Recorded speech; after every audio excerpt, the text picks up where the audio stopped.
Je donne la parole au représentant de la Fédération de Russie. Je vous remercie, Madame la Présidente. Nous remercions le représentant spécial du secrétaire général, Helga Simouane, pour son exposé sur les travaux de la mission la MINUSMA dans le pays.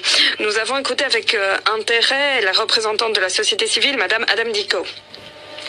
Il est évident que l'amélioration de la situation au Mali, l'application de l'accord de paix, l'élimination du terrorisme, l'amélioration de la situation socio-économique dépendent avant tout de la stabilité politique à l'intérieur de ce pays. À cet égard, nous saluons les mesures prises par le gouvernement malien de transition visant à tenir un dialogue national inclusif avec toutes les parties intéressées afin de déterminer les moyens de mener des réformes et de garantir le développement du pays.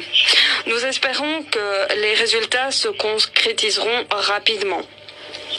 Nous sommes d'avis que les engagements pris en vue de rétablir l'ordre constitutionnel doivent être appliqués en tenant compte de la situation sur le terrain, qui suit sa propre logique et nécessite quelques ajustements.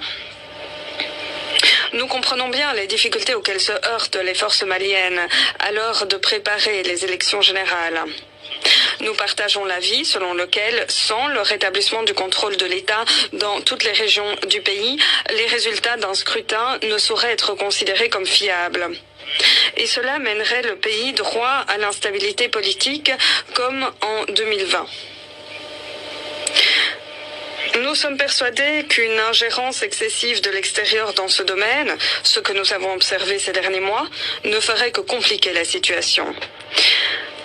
La situation sur le plan de la sécurité demeure également tendue. Les extrémistes continuent de terroriser la population civile, de mener des attaques contre les formations militaires maliennes et les casques bleus. Les forces armées maliennes, les casques bleus et la MINUSMA essuient de nouvelles pertes. Nous saluons alors, sur fond de la modification inattendue de la présence de la France, notamment avec la fermeture de plusieurs bases qui pouvaient lutter contre ces combattants, le Mali se retrouve seul face à tous ces terroristes. Et à cet égard, nous estimons que les Maliens ont tout à fait le droit de coopérer avec d'autres partenaires qui sont prêts à coopérer avec ce pays pour renforcer la sécurité. Et l'hystérie qui entoure l'action de la Russie répond à la logique des deux poids, deux mesures, car les pays occidentaux veulent avoir le monopole de la fourniture de services à ce pays. Nous félicitons de la stratégie intégrée des autorités maliennes pour stabiliser le centre du pays. Nous estimons qu'en dépit de toutes les divergences, il serait responsable dans la circonstance actuelle de laisser ce pays s'en remettre à son destin, notamment pour ce qui est de réduire l'aide militaire et socio-économique à ce pays.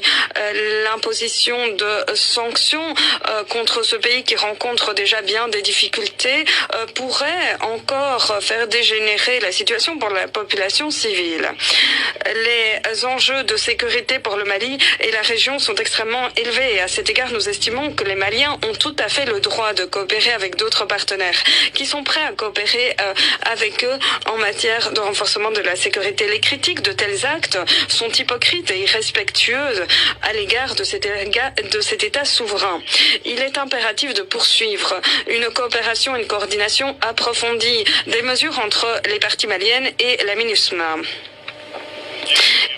Nous pensons qu'il est indispensable de parachever rapidement les mesures d'adaptation de la MINUSMA.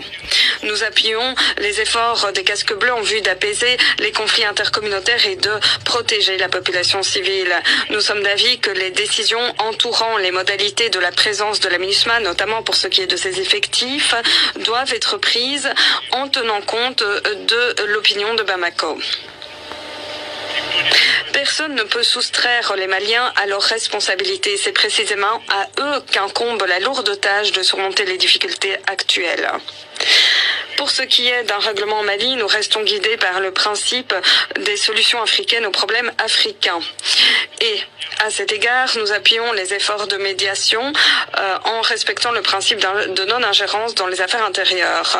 La situation au Mali est de toute évidence une composante importante de la situation régionale. Nous sommes prêts à examiner toute proposition de renforcement de l'aide aux forces conjointes du G5 Sahel dans le cadre du Conseil de sécurité. Nous sommes prêts à coopérer pleinement avec le Mali et tous les acteurs internationaux en vue de stabiliser la situation dans le pays et dans la région dans son ensemble. Je vous remercie. Je remercie le représentant de la Fédération de Russie.